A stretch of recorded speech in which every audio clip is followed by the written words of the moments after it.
સાંજના 5 વાગી ગયા છે અને અમારા બે ટાબરિયા ઉઠી ગયા છે અને નૈત્રીબેન તો વળી સાડી પહેરીને ટીચર બન્યા છે. પછી અમારી ભાભી આવી છે તો એણે કચરો વાળ્યો, બધું હમું નમું કર્યું. અને પછી સાંજના શું બનાવવાનું તો કે દાલવડા બનાવી નાખશું. નૈત્રીને પપ્પા કહીને ગયા હતા તો જો દાલવડા બનાવવા માંડી છે અને મેં દીવાબત્તી કર્યા.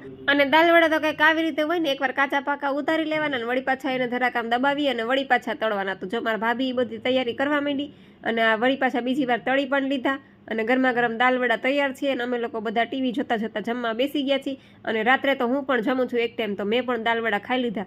અને જમીન નવરા થઈને છોકરાઓ શેરીમાં રમતા હતા ને તો નૈત્રી આવી કે મારા દડામાં હવા વહી ગઈ. તો એને પપ્પા જો આમ પંપ લઈને હવા ભરી દીધું પણ દડામાં પંચર થઈ ગયું હતું, એટલે પંચર કરાવવું પડશે. કંઈ નહીં, પછી તો અમે લોકો જો રાતના ઉપડી ગયા લોંગ ડ્રાઈવમાં. ઠંડો ઠંડો પવન આવતો હતો અને પછી નક્કી કર્યું કે ઠંડા ઠંડા ગોલા ખાઈએ.